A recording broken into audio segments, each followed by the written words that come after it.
Welcome to this episode of Creatively Speaking, Season 2, Recipe for Success.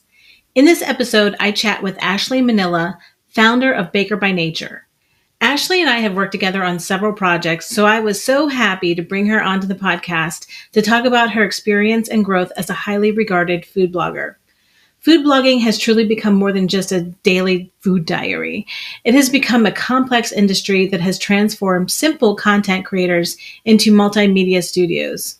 Ashley talks about her experience through the years as a digital creator and visionary with a dream of creating a beautiful and timeless cookbook. While many bloggers repurpose their tried and true recipes, Ashley's vision was to create a cookbook with all new content, something different, beautiful, and special. We talk candidly about the process she took to develop the recipes, outsource the photography, and create the cookbook of her dreams. If you're curious about creating your signature cookbook from scratch, this episode is a must listen. So let's get to it.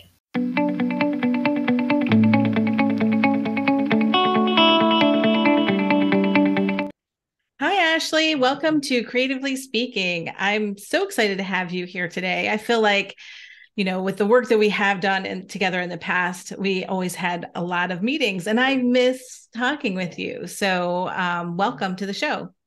Thank you. I miss talking with you too. Thanks for having me. Yeah. So I would like for you just to give a little intro of yourself, who you are, what you do to the listeners that we have for our show. Sure. I'm Ashley Manila. I am the founder of Baker by Nature, which is a food website. Started as a food blog. I kind of consider it a little bit separated from that niche now, just because it is such a mixed media platform. We have tons of recipes, thousands of recipes, but also tutorials, things like how to create a water bath for a cheesecake, and then lots of step-by-step videos as well. And most recently, I am a cookbook author. I wrote a cookbook all about holiday entertaining. I'm so excited to dig in with you because just like something you had just said about, I feel like food blogging, it definitely has changed. I feel like, you know, those in your industry are more of like these culinary content creators now. It's almost becoming to the point where you are your own media company, because you're doing video, and you're also doing photos, and you're doing the content, and it's more than just sharing something that you love. Absolutely. I now tell people when they ask me what I do, when I can remember to say it properly, but I say I run a digital media company Mm. that revolves around food. Because when you say food blogger, people are often like, "Oh, that's so cute. How do you make money?" Exactly. Yes. And you're like, "Oh, that's so insulting." No, I'm kidding. But you're sort of like, it is something that professionally I've been doing for 11 years. Wow. Um, so a really long time. It is now a full-time career for over 5 years. And just the education and the amount of heart and soul, blood, sweat, and tears that, people who do this for a career pour into it. It's so much more than just being a food blogger. Now, not that there's anything wrong with that. It's just, like you said, the industry has evolved so much. And what started out as sort of a baseline platform for how things were created really has changed into its own industry. Yeah, it has. It's really up leveled itself because even so we work with content creators that, they're either on the digital side, if we're redoing their rebranding them or their website, but then also on the print side. But what we've noticed is I've had a lot more new bloggers that really they don't want to start where everyone else started. So it's kind of interesting because I almost feel bad sometimes because I'm like, well, we still have a pretty competitive rate that we're billing at, and they are so new, but at the same time they appreciate the fact that it's going to be sort of started off on that next level, and they've already done all this research as to the content they want to create, and they've up leveled their photography even before they started. So it's really interesting to see the change. And with especially then to adding on all the videos and the social content, I mean, and TikTok, all these things that are happening, it's pretty wild. Yeah, and I think that that's really, that's another major difference of when I was starting out and, so many foundational bloggers were starting out or content creators versus now is that people are starting off thinking of it as a business, as making a business investment. And that was definitely not the case 10, 12 years ago when you were, I think in the back of a lot of people's minds, it was a dream job, but it wasn't a job yet. It wasn't an industry, even for the most famous content creators, they were still just sort of like figuring it out. Maybe they got to contribute to a magazine for free, but it Yes, wasn't for the free. Yes. industry that it is now. It was just like starting to get name recognition.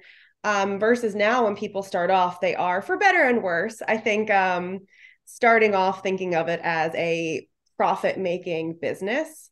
And so it makes sense if you can invest in the best, like The you guys. best. Yeah, absolutely. And even on that, sort of track,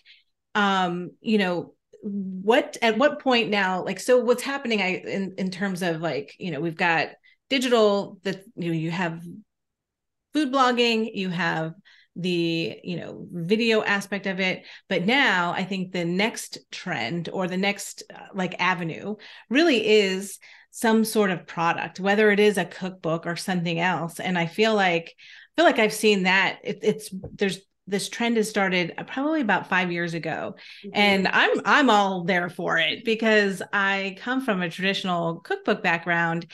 And I remember for a long time, people would be like, why don't you do a cookbook for this or this or this? But the time wasn't right. But I Yeah. feel like in the last 5 years, a lot of things are now changing where, yes, we have all this digital content, but now people really want that physical product or something to then build their, business on, but it's not necessarily online. Yeah. Is that kind of how you see it too? Absolutely. I mean, I think definitely timing is everything. Yeah. And if you're self-publishing, obviously, factoring in things like cost and labor, whether or not you're going to be creating the content. But for me personally, it was being able to give my readers something they could hold and have. And I think with so much digital content being shoved in our faces and the way we consume, we, for the most part, we look at a recipe, we look it up online, we watch videos online, we sit down in front of our television, that we have more of an emotional connection to something we can hold in our hands and be disconnected from everything else more than ever, right? You look at a Yeah. magazine and it feels like such a luxury that you decide when you turn the page, and things aren't constantly jumping at you, and just even the distractions of, most of us have our computers tethered to our cell phones, so we're reading an article and then your mom's calling you. Your watch is saying, hey, go stand up. Yeah. Exactly. It's like your Grubhub order is here. And so I think just creating something that can be picked up and cherished for years to come is such a beautiful gift to be able to give to your followers. Yeah. And have you always dreamt of creating a cookbook, or was it something that kind of evolved as the business evolved? Yeah, I think that I always did have it in the back of my mind. And as a kid, I actually had a spiral notebook where I would plan out my parties, like, because I love, for me, it's more than just recipes and food. It's this cultivation of community and gatherings and the excitement that builds around putting something together that's just beautiful and memorable that you're going to think back on and just really cherish. And so I was doing that at like 6 years old. I had notebooks and I'd be like making my guest list and thinking about like, how much can I Your convince my seating mom to let chart. me Yeah. spend at the grocery store? And so I always have that sort of connection to the artistic side of crafting a party as well as the love of food. I mean, I've loved food for as long as I can remember. I was never a picky eater and just was always dying to like eat out and try new things and put things together and decorate them. And so it was really a dream come true to be able to completely control the a cookbook from start to finish. And yeah, it was just truly a dream process, and a ton of work, Yeah. but work that was worth doing. Yeah, and that was one of the things that sets your book apart from a lot of the other content creator food blogs, food books that were cookbooks that we're doing, is that you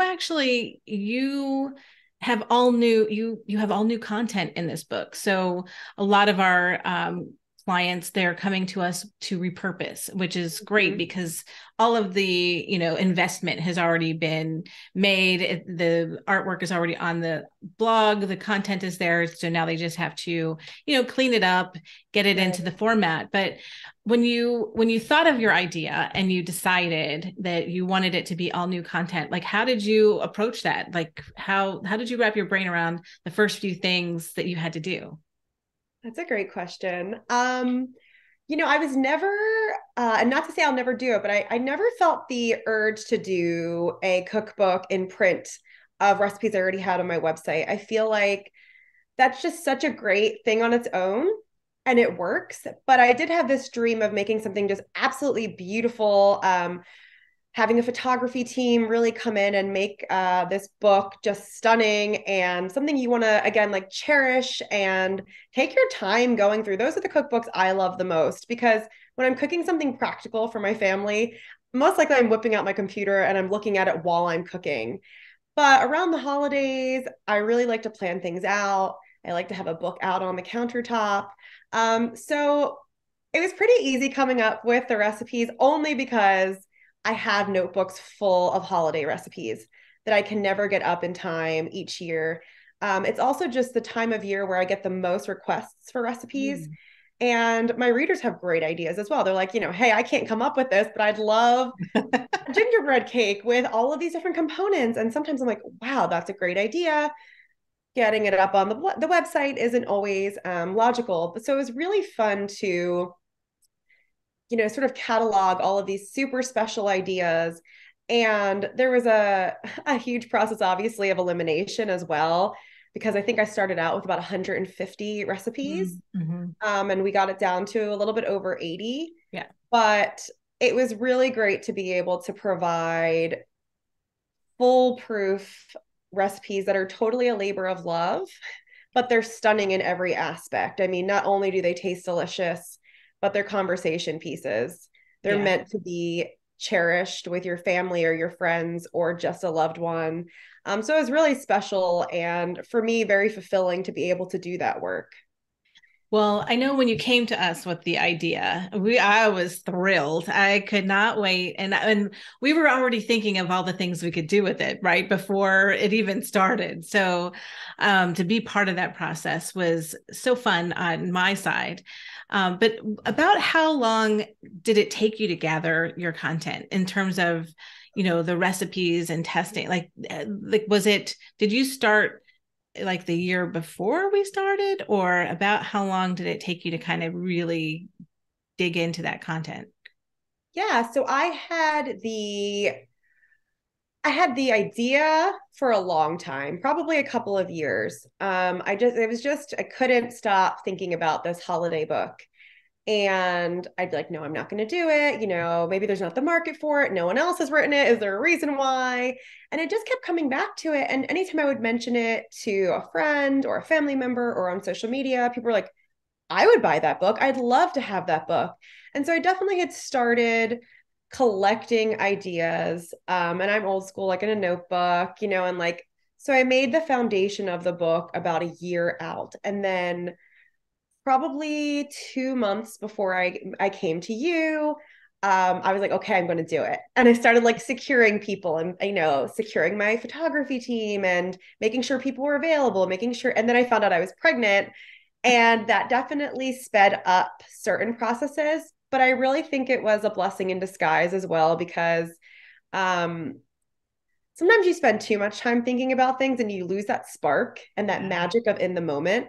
And I was really lucky that I had done a majority of the recipe testing well in advance. And so it was just, not to say just, but it was really fleshing out like what was the book going to look like? What was our photography vision? What was our graphic design vision? And I was really lucky that I had the best team in the world for that. And I didn't have to do it all alone. Um, I had my idea of, oh, I think this would be pretty. But when you work with professionals who have no ego, are just trying to make the absolute best product for you, then a lot of magic happens. And you're like, things evolve in a way you could never even imagine them evolving. I would say if I would have told you what the book would have looked like 2 years ago, felt like, imagined it being, it wouldn't be anywhere as beautiful as it is now. And that's the great thing about having a wonderful team surrounding you is they evolve your ideas and your vision further than you ever could on your own. Yeah, it really does become a collaborative effort, especially once you put that team together and you trust in their skill sets and they use you as guidance and everyone works for the same vision. I enjoy that completely. When I used to work in the traditional publishing space, we were involved in that a lot more in the art, in the art department, with art direction and the photo shoots. They're totally different now than they were back when I was, in the office. We didn't have the luxury of a recipe image with every, an image with every recipe, or, extra styled shots like filler. Like, we didn't have that luxury. Everything was so expensive. It's expensive now, but it Yeah. was a different type of expense. And there were very limited, like maybe 25 photos for a cookbook that's, full color cookbook, and you can only see like a few of them. But that's what is the beauty when you get to create it yourself and you get to determine those, the different elements that you want to have in there, and you can really guide them. I think that makes it even more special, because it really does become this extension of who you are, your brand, and that you've controlled those pieces of it. Absolutely. And I think that because I've been in the industry for so long, and I'd like to think I'm really in tune with my readers and my followers, and I try to communicate with them as much as possible, that I could take all of that collective information. And for me, there were just certain elements of the book that were non negotiable, even though they did increase the cost. I thought about it more from the perspective of it being a long term investment and something that was going to be sold year in and year out, instead of, I think, a lot of the way that content is produced across the board from the music industry. It's just like, let's get it out, let's get a pop and move on. And I did not want to create something like that. I really wanted to create something that was as timeless as you can create anything, like what is timeless? Yeah. But But it is um something that you can set, we always have a holiday. And that's, yeah. I think, the other beauty of the product that you created, which is just like you said, you enjoy entertaining across the board. And this book, what you really did is you didn't want it just to be holiday, even though the premise of it is, but you Mm-hmm. have all of these beautiful menus that are, carefully curated in there for special times of year. So whether it's, a Super Bowl party or, other, family events, like, you've really put that thought into it, which makes it something that it is an evergreen product. It's not just for holiday. It's really an entertaining book, which I think is so smart. And, I feel like it has so much more to offer than just a holiday meal. And these meals are stunning. Like, they are. And I have a friend who, I think she buys all of my cookbooks, and she's like, she made her whole holiday meal. Her and her husband, they picked all of their stuff from your book and they made it. And she said every single piece, like everything that they made, turned out amazing. No, yeah, Oh, I love her. And I think I saw her like tagging you and all the things. Like, they made the whole thing. She that's loves that book. amazing. But I think that's a testament that home cooks, that, that's what people are missing. Like, just like you said, it's these relationships and family and, being together and, cultivating that. And this book really does help provide a way to nourish through beautiful food with your family. And so I know I love it. I love the way it turned out visually, but then also just the content that you've curated is stellar. It's, by far just a great book of recipes.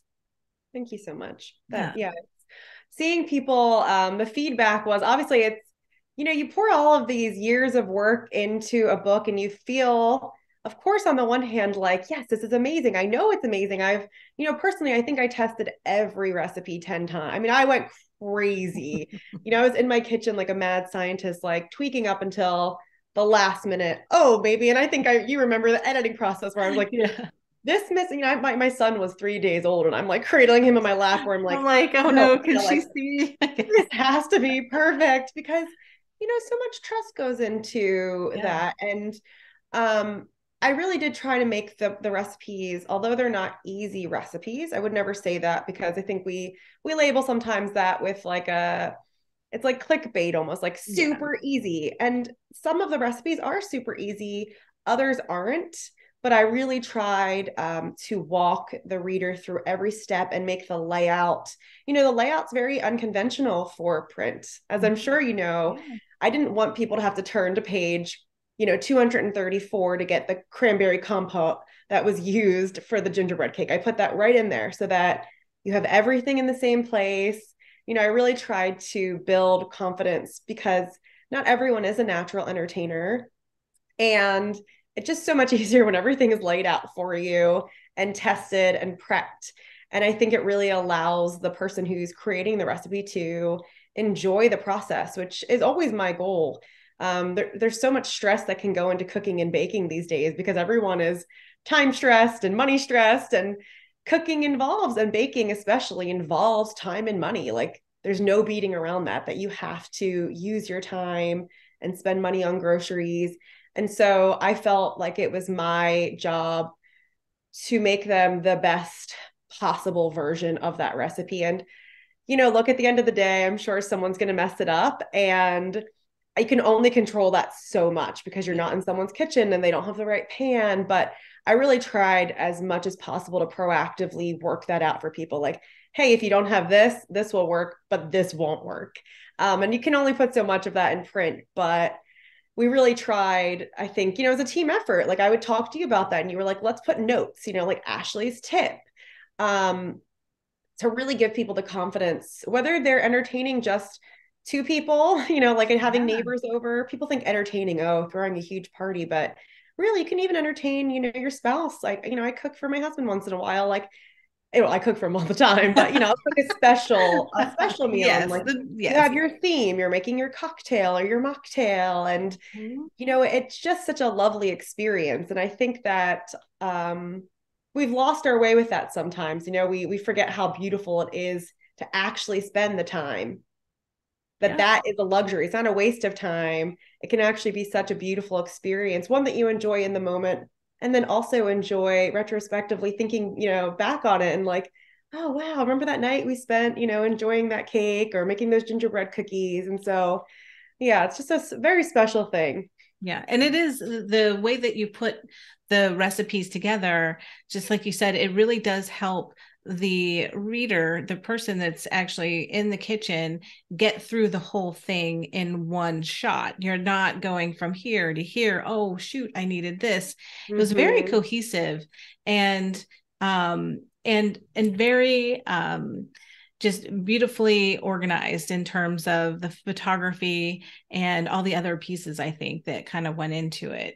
And I'd love to just even touch on photography Yeah, because for you hired a team I did. and but you weren't there, so you were not physically in that location. Yeah. So I'm just curious how the process worked. Tell us a little bit about how that went for you and how long that process took and what people need to kind of keep in mind if they are kind of approaching it where somebody else is making their recipes.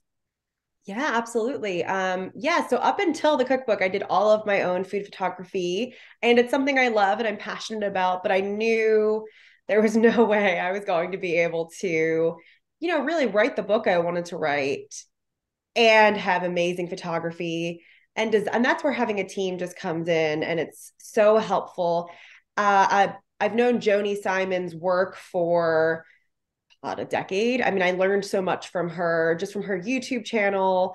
She's an incredible teacher. And I knew she did cookbooks. So I sort of felt like, I remember saying to myself, if Leanna is available and Joni is available, then this is like meant to be. And both of you were available. And so I remember reaching out to Joni and then her food stylist, Brendan, or who she works with. And then he has an incredible team. And so it really just all came together. But, most days I think there was four of them on set.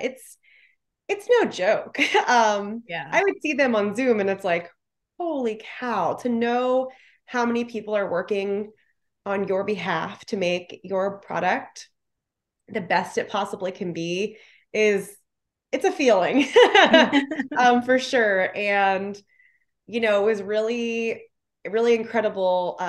We started off with a Pinterest board. I had a very clear photography vision for the book, and I couldn't believe how seamless it went. I in my mind had sort of place the wiggle room, like, okay, I might need to fly out there, because you have to keep that in your mind, like if Yeah. it's not going right, it's a huge investment. I'll just Yeah. say that, it's a large investment, both of time, because you're overseeing everything and planning everything and coordinating with another team, as well as financially, but it was 100% worth it. To find people in the industry who have no ego, have no issue saying like, "Oh, sure, that's not how you're seeing this. What can we change? Like, let's swap it out." They were always willing to go the extra mile. I've actually now continued working with them because they were just so amazing to work with. They create the most beautiful content, but really it's their work ethic that makes them so amazing to really work with online. I mean, I've never done a shoot with them, but it's open communication, it's easy, and they really listen to feedback, which is a blessing because then you don't have to have a ton of feedback. And I think it's the same when we work together. It's like it's usually the tiniest of changes, but I think when both parties are paying attention, you're like, oh, got it, moving on. Yeah. So it was really beautiful to see all of the components of that fold into the book. I remember when we got the images, I we were like, know. oh my God.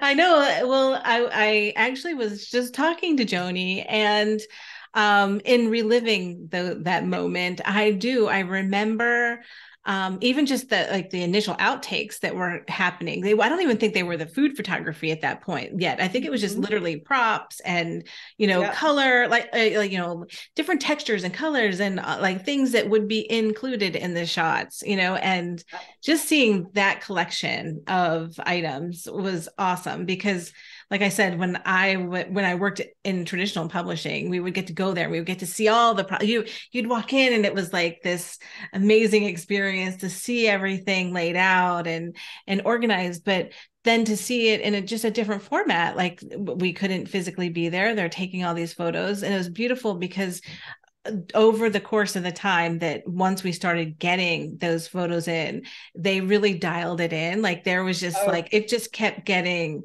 like better and better and better, and it was like it was amazing for me to even be part of that because they are incredibly talented with what they do. they're incredibly talented. And the evolution of the work for the cookbook was just incredible, from the design aspect as well. I was looking through some old files, like cleaning up my desktop, and I was like, oh my God, this was the cover we had thought of. It was just funny to see how the evolution of everything came together. And that's, again, like, I know I've already said this, but that's the amazing thing about working with this team, is that sometimes what my original idea of what a photograph should look like and what I really wanted, and then the image we ended up picking they were really nothing alike. And it was like, Yeah. oh, I'm so glad I had someone to expand on that vision, or someone to say, these all kind of look alike. Mm-hmm. Maybe you really like a certain style, and that's great, but we need not every photo to look like the same cookie or the same piece of candy. And so that's just, again, it's like having great minds and just such an artistic team really, I think, made the book what it is, which is like every page is beautiful. It really is. And I mean, just like you were mentioning earlier, the recipes that you have in there, they range. So some of them are very easy, but then some of them are a little bit more complex. And I think even the photography really it added that other level of just completeness to it, because you could, it just felt like it was definitely packaged by you, like your vision. Like, so I to see all the pieces come together, because even the work that we did, I mean, we had, a brand palette, we had certain things from the branding that we had done together, so we knew a general direction. Yeah. But then really, all those pieces with the recipes and how we were going to organize it, and then these photos coming in, it was like layer upon layer of, you know just inspiration, I think, that was coming in. So when it all came together, it just felt right. Like, I think when we had, especially when we had that cover, it was because even at one point we're like, I like this one, but maybe we need to do this to it, and I like this fire, and I like this thing, and Joni was able to help us to really dial that in for that cover photo. And I think at the end, when we saw it, we were like, this is it, like, hands down. I can't believe this one, this is it. Like, it was so fun to get to that conclusion. And I remember looking back, like, and seeing that final image when we'd finally, and it was sort of funny to see how much it complemented the design that you had created for the branding before we even did the cookbook. Yeah. And it was just like a culmination of all of these things that came together that really weren't, there was so much planning, but there were also a lot of things that were unplanned that just worked so perfectly. And yeah, I think like that, the way the cover ended up turning out, it was just perfection, and it was a pure team effort.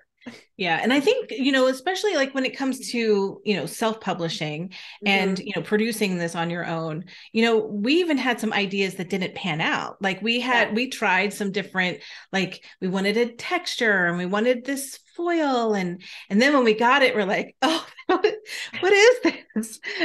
Whose book is this? This is not right. This is not our book. Yeah. But it was, what's good about those mistakes are that we were able to look at them. We were able to say this, because this is a vision of what we thought we wanted. But then in the end, what we ended up with is like, by far 10 million times better than what we could have imagined, I think. So that's self-publishing. At least you are at least in control of that. So if that cover would have come back and it might not have been up to your par, it may have been up to a publisher's par, or it may have been up to someone else. So I do think that the self-publishing aspect really does, while it's a big investment, time, energy, and money, I think in the long run, it really does let you bring your vision to life.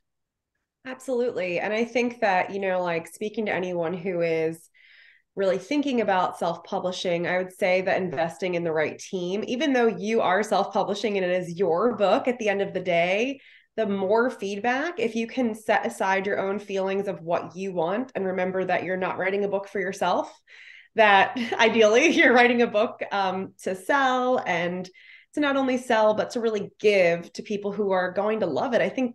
I would think that's almost every author's hope, is that when people receive this product they've worked so hard on, that they love it.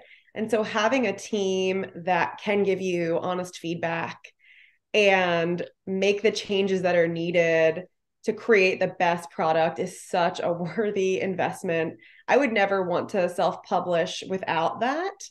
Of course, it can be hard in the moment to be like, oh, that wasn't what I wanted. But at the end of the day, I really do think you have to check what you want and what is the best thing overall. And that sometimes takes a little bit of time to see, but having the right team really helps guide you there. And it's very, very valuable to have. Yeah. And I know way back earlier in our conversation, like you had mentioned, you were pregnant. You had a lot of things going on. I think we were a little bit late to getting the book out to the printer. But you did get the books in time for a holiday launch, but even that was like kind of a soft launch, really. So like, how did that go for you, even just kind of getting your feet wet in terms of marketing a product as opposed to recipes on the blog? Completely different beast. It was definitely a learning experience, a little bit stressful. especially with a newborn. You're like, we did a pre-sale, and like thinking back, I don't know if I would have done that again. Mhm. It was great. And like the people, I will say this, the people who did pre-order, 99.9 of them were the most generous, encouraging people ever. They were so understanding, especially since it was COVID time. So it wasn't just me that was having shipping delays. All of our inboxes were so loaded with the same Oh, message, like, due to unforeseen circumstances. yeah. I think we all have fatigue of like, yeah, okay, thanks. Yeah. Um, but yeah, it was a learning curve, but it really wasn't that bad. I mean, when you get over the mental hurdle and you just start doing the thing. And again, though, like you connected me with a great warehouse who was really easy to communicate with. And once we had our initial phone call, I've never had to talk to them again, really. It's like it's now very streamlined. Marketing is definitely, yeah, it was a soft launch. And I think we probably could do a larger launch at some point, but it was worth doing because I mean, I can't tell you, like, some of the emails I've received and the reviews of the book, just it's the reason I did the work. Every step of the way, every team member hired, every conversation, every decision was for the person buying the book to me. I tried to make it the best for them, not for me, but something that they were going to love. And to hear people say, like, this is now an heirloom collection, or I've bought this for every single person in my family, I keep this on my counter year round. That was the reasoning behind all of it. And so all of the stress and the money and everything kind of, when you get that feedback, you're like, it was worth it, like the sales will come. And we really had a great, considering how soft of a launch it Yeah. was, It was really um, soft. had a great first year. Yeah. And I'm looking forward to, what's to come with it. I have a lot of ideas Yeah. on creating some like members only areas to, the cookbook really has so much potential, and I'd love to create an area where I could help show that. Like my son's birthday, I used my cookbook, Yeah. not because it was holiday, but like the funfetti cake can easily be Exactly. a regular funfetti cake. Birthday cake can easily be a layer cake. And so many of the recipes are adaptable to year-round celebrations. That yeah, it's exciting just to think of what's to come for the book. But the initial feedback was really great. That's amazing. And yeah, I mean, that is so valuable too, knowing like all those other things you could do, all the things you couldn't put in the book.